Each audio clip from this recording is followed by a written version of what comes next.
চট্টগ্রাম ওয়াসার পানিতে বেড়েছে লবণাক্ততা। এতে খাওয়ার পানি নিয়ে দুর্ভোগী নগরবাসী।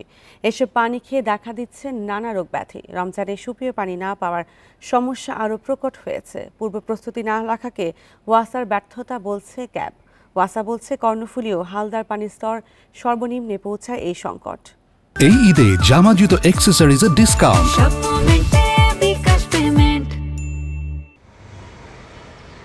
গত 2 সপ্তাহের বেশি সময় ধরে চট্টগ্রামের ওয়াসার পানিতে দেখা দিয়েছে লবণাক্ততা।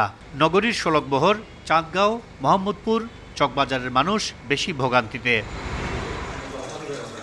এছাড়া পানিতে আঠালো ভাব দেখা দেয় দৈনন্দিন কাজেও ব্যবহার করা যাচ্ছে না এই পানি। রোজায় এই সংকট আরও তীব্র হয়েছে।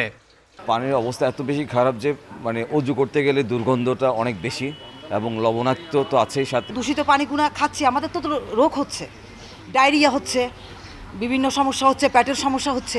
আমরা এগুলো থেকে মুক্তি চাই। চিকিৎসকরা বলছেন অতিরিক্ত লবণের ফলে কিডনি বিকল সহ মৃত্যু ঝুঁকি তৈরি হতে পারে।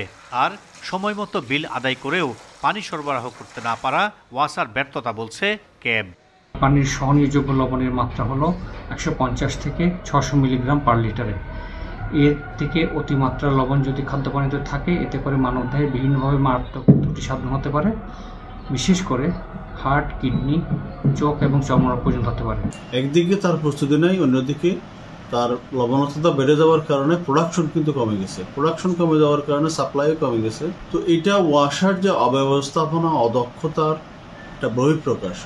ওয়াসা বলছে কর্ণফুলী ও হালদা নদীতে পানির প্রবাহ সর্বনিম্ন স্তরে পৌঁছেছে।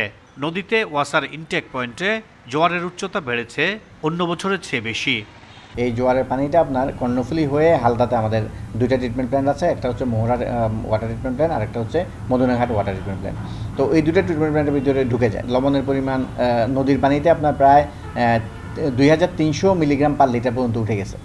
লবণাক্ততার কারণে বর্তমানে 50 কোটি লিটার থেকে উৎপাদন কমিয়ে 42 কোটি লিটার পানি শোধন করছে ওয়াসা। তবু মিলছে না সমাধান। Ahsan Riton, Independent News, Chittagong.